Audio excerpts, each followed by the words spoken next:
Welcome back to Arunachal Daily Current Affairs series, and today is 1st of October. Here the question number 1 is on our screen. PM Narendra Modi inaugurated the Central Institute of Petrochemicals Engineering and Technology CIPET in which city on September 30th?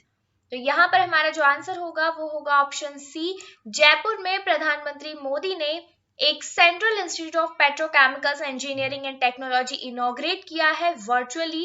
काफी help मिलेगी, राजस्थान के Jaipur district में से inaugurate किया गया है petrochemicals की field में, ये एक अच्छा कदम है।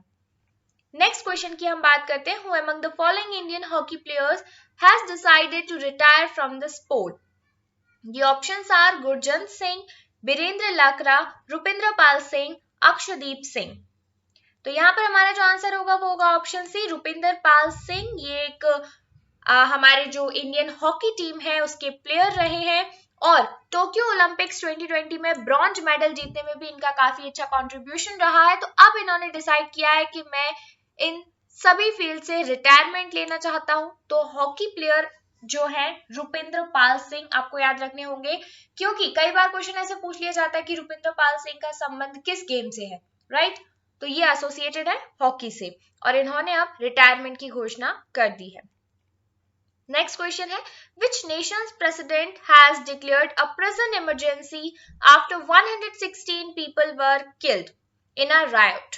सो here the answer is option C, Ecuador. Ecuador जो है वो साउथ अमेरिकन कंट्री है जहां से इक्वेटर पास होती है, राइट? तो इक्वाडोर के प्रेसिडेंट ने स्टेट ऑफ इमरजेंसी डिक्लेयर की है प्रिजन सिस्टम में। वहां पर क्या हुआ, अचानक से फायरिंग हो गई और लगभग 116 पीपल मारे गए, 80 पीपल इंजर्ड हुए गैंग मेंबर्स में बैटल यानी कि झगड़ा हो जाने की वजह से, और इतना बड़ा ब्लडशेड अभी तक वहां पर कभी नहीं हुआ है। तो काफी क्रिटिकल केस है ये, इस वजह से प्रिजन इमरजेंसी डिक्लेयर की गई है इक्वाडोर में।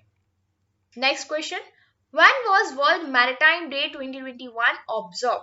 And the answer is option D, September 30th को हर साल वर्ल्ड मैरिटाइम डे मनाया जाता है इंटरनेशनल मैरिटाइम ऑर्गेनाइजेशन के द्वारा। मेनली इसकी डेट फिक्स नहीं होती है, ये लास्ट थर्सडे ऑफ सितंबर में सेलिब्रेट किया जाता है और इस बार जो लास्ट थर्सडे था सितंबर का वो 30 सितंबर को था, राइट? तो हम डिटेल में बात करेंगे इंटरनेशनल मैरिटाइम ऑर्गेनाइजेशन के बारे में, जो कि एक काफी इंपॉर्टेंट स्पेशलाइज्ड एजेंसी है यूनाइटेड नेशंस की, राइट? तो ये ग्लोबल स्टैंडर्ड सेटिंग अथॉरिटी है जिसकी रिस्पॉन्सिबिलिटी है कि भाई सेफ्टी और सिक्योरिटी को इम्प्रूव करना इंटरनेशनल शिपिंग की फील्ड में, और मरीन और एटमॉस्फेरिक पॉल्यूशन जो शिप्स की वजह से होता है उसे भी प्रिवेंट करना, यानी ऐसे स्टैंडर्ड सेट करना, रूल्स एंड रेगुलेशंस बनाना कि शिपिंग इंडस्ट्री के द्वारा किसी भी तरह का एनवायरमेंटल हैजार्ड ना हो। तो आईएमओ इसके लिए रिस्पॉन्सिबल नहीं है, जैसे पॉलिसीज तो उन्होंने बना दी, अब उन्हें एनफोर्स किस हद तक किया जा रहा है इसके लिए आईएमओ रिस्पॉन्सिबल नहीं होगा, यानी एनफोर्समेंट की रिस्पॉन्सिबिलिटी नहीं है आईएमओ की, सिर्फ पॉलिसी मेकिंग का काम ये देखता है, ठीक है? तो रेगुलेटरी फ्रेमवर्क ये बनाएंगे जो कि यूनिवर्सली अडॉप्टेड होने चाहिए और यूनिवर्सली इंप्लीमेंटेड होने चाहिए। लीगल मैटर्स में भी इन्वॉल्व रहता है, including liability and compensation issues and the facilitation of international maritime traffic. Establish किया गया था इसे जेनेवा कन्वेंशन जो यूनाइटेड नेशंस का किया गया था 17 मार्च 1948 में, और पहली बार आईएमओ की मीटिंग हुई थी जनवरी 1959 में। बात करें अगर मेंबर स्टेट्स की तो टोटल 174 मेंबर स्टेट्स हैं आईएमओ के और 3 एसोसिएट मेंबर्स हैं, राइट? तो चलिए बढ़ते हैं आगे। Question number 5, who has become the first formula 1 driver to win 100 races? So here the answer is option B, Lewis Hamilton पहले फार्मूला 1 ड्राइवर बन गए जिन्होंने 100 रेसेस जीत ली हैं। नेक्स्ट क्वेश्चन है, the Lok Sabha Speaker Shri Om Birla recently inaugurated the Nidhi 2.0 scheme, which has been launched by Ministry of Dash. So here the answer is option B, Ministry of Tourism के द्वारा launch की गई है निधि 2.0 scheme, और लोकसभा के जो speaker हैं ओम बिरला जी उन्होंने इनॉग्रेट किया अभी इसे। निधि का फुल फॉर्म क्या है, सबसे पहले तो ये जानना हमें जरूरी है। निधि का फुल फॉर्म है national integrated database of hospitality industry. Hospitality से आप क्या समझते हैं? टूरिज्म सेक्टर में जो हॉस्पिटैलिटी का बिजनेस है उसे प्रमोट करना और ईज करना, यही निधि स्कीम का मेन गोल है। तो टूरिज्म सेक्टर जितना ज्यादा डिजिटलाइज होगा उतना ज्यादा बेटर फैसिलिटीज दी जा सकती है, राइट। तो बेसिकली इन सभी जो हॉस्पिटैलिटी इंडस्ट्रीज हैं उन्हें एक प्लेटफॉर्म पे लेकर आकर और इंटीग्रेट करने का काम करना है निधि स्कीम के अंतर्गत, ताकि डिजिटलाइजेशन के थ्रू ये सब ऑनलाइन प्लेटफॉर्म पर रजिस्टर हो जाए और लोगों को एक्सेसिबिलिटी में कोई भी प्रॉब्लम ना हो।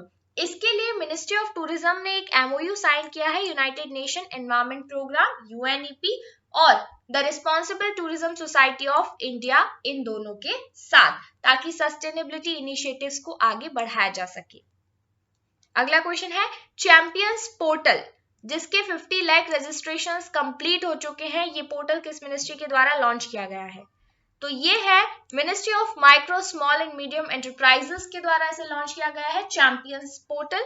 फुल फॉर्म देखिए चैंपियंस का, creation and harmonious application of modern process for increasing the output and national strength, right। तो basically micro small and medium enterprises का ये पोर्टल है, तो किस पे फोकस करेगा? एमएसएमईज में नए मॉडर्न नए प्रोसेस और एप्लीकेशंस को लेकर आने के लिए, ताकि टेक्नोलॉजी ड्राइवन कंट्रोल रूम का मैनेजमेंट इंफॉर्मेशन सिस्टम हो सके, राइट। तो एमएसएमई का है ये चैंपियंस पोर्टल, आपको याद रखना होगा, काफी इंपॉर्टेंट है ये। नेक्स्ट क्वेश्चन है the government has recently enhanced the income limit of disabled dependents to be eligible for family pension for life from Ministry of Defense. What is the new limit? And the answer is option C, less than 30% of the last pay drawn. जो अभी तक उन लोगों की salary हुआ करती थी उसका लेस देन 30% रहेगा, जो चाइल्ड या सिबलिंग के लिए फैमिली पेंशन के रूप में दिया जाएगा। किसके? डिसीज्ड गवर्नमेंट सर्वेंट और पेंशनर्स के। इसे हम डियरनेस अलाउंस भी कह सकते हैं। अगला क्वेश्चन हमारा है Hwasong 8 is a new hypersonic missile which was tested successfully by which country recently? And the answer is option A, north Korea के द्वारा लॉन्च किया गया है Hwasong 8 हाइपरसोनिक मिसाइल। आपसे डायरेक्टली क्वेश्चन इस तरीके से भी पूछा जा सकता है कि Hwasong 8 क्या है? क्या ये एक मिसाइल है, ये एक सैटेलाइट है, क्रूज है? What is Hwasong 8? So it is hypersonic missile जो कि नॉर्थ कोरिया के द्वारा बनाई गई है सेल्फ डिफेंस की फील्ड में कैपेबिलिटीज को बढ़ावा देने के लिए, राइट। तो ये हमने आज बात की सारे important national international current affairs की। आज बहुत ज्यादा इंपॉर्टेंट न्यूज यहाँ पर नहीं थी। So this is all for today. Thank you so much guys and stay connected with एजुनाचल।